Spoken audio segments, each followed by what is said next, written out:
Now, in a veiled attack, Japan warned against China's growing influence in the Pacific region while addressing the Shangri-La Dialogue Defense Summit in Singapore. Japanese Prime Minister PM Kishida emphasized on the need to strengthen international cooperation against China.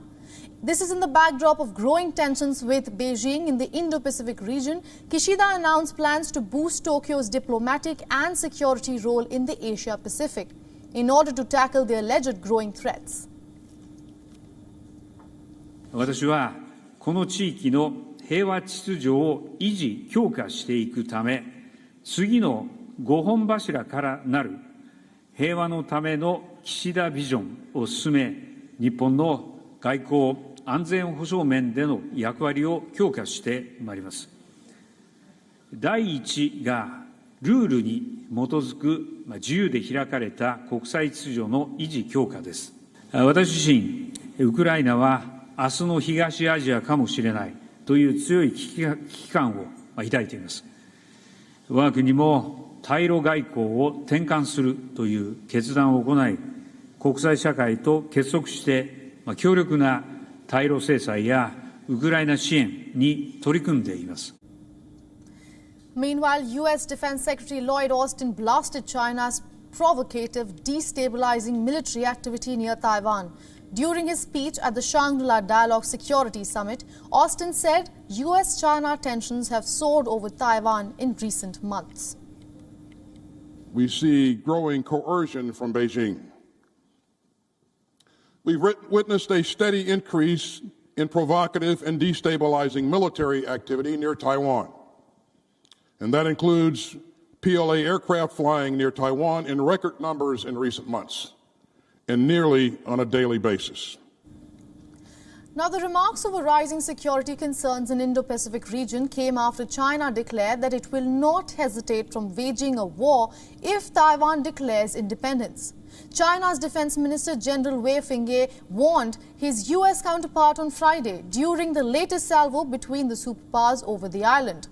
That took place on the sidelines of the Shangri-La Dialogue Security Summit in Singapore. He further warned against Taiwan using Taiwan to contain China. Now, China's defense minister also complained about the latest U.S. arms package for Taiwan, warning of a possible conflict over the self-governing island. Chinese defense minister told U.S. Defense Secretary that the sale seriously undermined China's sovereignty and security interests. He further said that the Chinese government and military will resolutely smash any Taiwan independence plot and resolutely safeguard the reunification of the motherland.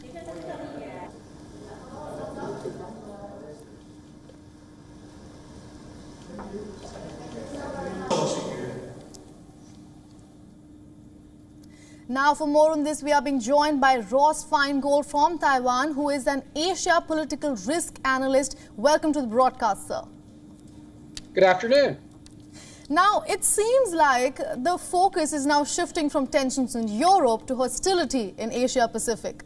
To start off the conversation, why do you think so many countries are united against China? Well, for starters, due to the pandemic, there hasn't been a lot of opportunity to have these kinds of multilateral meetings in person. And as we all know, doing this in person is certainly more effective than any online format. So leaders who generally share an outlook on China, whether that's from Japan, the United States, and some other countries, India included, have a chance to gather together, in this case mostly to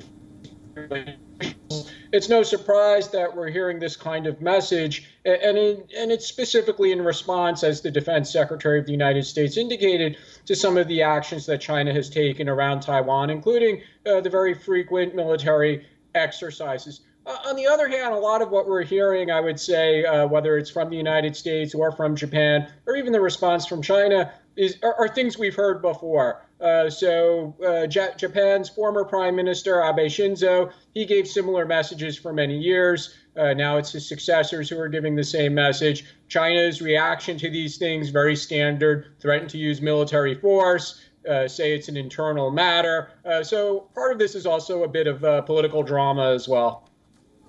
Right. Now, you briefly mentioned it that China keeps threatening Taiwan with the military aggression. Now, US has assured that it will send its own troops to defend its ally in case China, quote unquote, chooses to invade. But if that happens, it will be nothing short of World War III. So how real do you think this threat is? Well, we have to keep in mind that the United States security commitment to Taiwan, at least as of the moment, is still in doubt. President Biden has gotten into a lot of trouble by repeatedly stating something that his team or his aides would then, as we like to say in America, walk back. And that happened a few weeks ago when he was in Tokyo, when he did seem to say that the United States would send military assistance, would use U.S. military to assist Taiwan if Taiwan was invaded. But then within a few hours, his team was saying, no, that's not what the president meant, and that the United States policy still remains unclear, or as they like to say, strategic ambiguity. So there is some doubt, actually, about whether or not the United States really would send its own military, or would Japan, or would Australia, or European countries send their militaries to assist Taiwan. And that's probably one of the reasons why China continues to make the threats that it does. Their position is clear, so we have to understand that as well. They've said if Taiwan declares independence, then they will use military force to prevent that. And they know, at least as of the moment, when they make those threats, that other countries, and specifically the United States, have in fact not provided a security guarantee to Taiwan other than a commitment to continue to sell weapons. Right. Now, they say nothing brings a team together like a common enemy, and India specifically has been a victim of China's unprovoked aggression. So do you think this will bring Taipei and New Delhi closer? There's been a lot of talk about that in recent years, but in fact, that's been going on, I would say, for the past 20 years.